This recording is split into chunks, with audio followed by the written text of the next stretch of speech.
Pokemon will be making its debut on the Nintendo Switch later this year, with Pokemon Let's Go Pikachu and Pokemon Let's Go Eevee. While these new additions to the franchise will stay true to most of the core Pokemon mechanics, they will also be deviating from the formula in many key ways. So, what do we know about these new Pokemon games? Let's take a deep dive into these newly announced titles and find out. While not a remake per se, Pokemon Let's Go Pikachu and Pokemon Let's Go Eevee are a reimagining of Pokemon Yellow on the Game Boy. The game will bring players back to the Kanto region, and depending on what version you get, you will either start out the game with a Pikachu or an Eevee. Pikachu will make its home on your shoulder, not unlike the trusted companion of Ash Ketchum, while Eevee prefers to sit on its trainer's head. And in case that wasn't adorable enough, players can customize the appearance of their partners with varying outfits.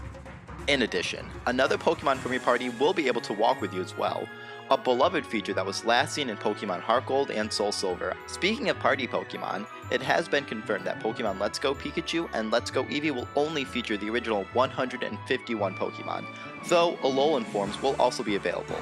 Whether they will be found in the wild or will have to be brought from an outside game is not currently known. Battling trainers in the world will be familiar to veteran players of the series. Catching Pokemon, however, is a completely different story. There will be no battling wild Pokemon this time around. In its place will be a system that will be quite familiar to players of the mobile sensation Pokemon Go. You'll swing the Joy-Con to throw a Pokeball, and how well you throw that will determine if you walk away with a successful catch or not. If you play the game in the Switch's handheld mode, you will simply push the button to throw a ball, though you will still need to use motion controls to aim.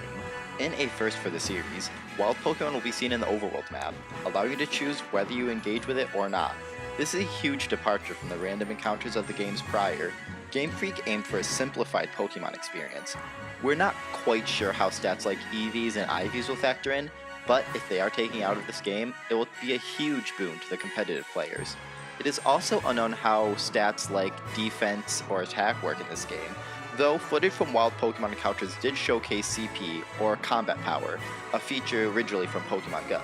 CP is a rough estimation of attack, defense, and stamina stats, which are normally hidden in Pokemon Go.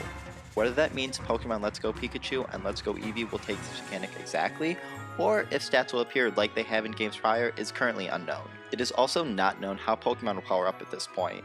You will still earn experience by catching Pokemon and winning battles, but Game Freak has stated that racing Pokemon will be a bit different this time around. The Pokeride feature, first introduced in Sun and Moon, will be making a return. This will surely be a relief to fans of the series, as the HM system they replaced was becoming increasingly unpopular. Specific ride Pokemon have yet to be revealed. In a first for the series, another player will be able to join in on the adventure. Pokemon Let's Go Pikachu and Let's Go Eevee is designed to be played with one Joy-Con. But if a friend wants to join, all they need to do is simply shake the other Joy-Con. Based on footage we've seen, it looks like the second player can join in on any battle, effectively making it a 2-on-1. Doesn't seem a bit fair, does it? The second player can also assist in catching Pokemon, seemingly doubling the effectiveness of a throw. If you want a more immersive Pokemon experience, the Pokeball Plus is releasing the same day as Pokemon Let's Go Pikachu and Let's Go Eevee. It's literally a Pokeball-shaped Joy-Con.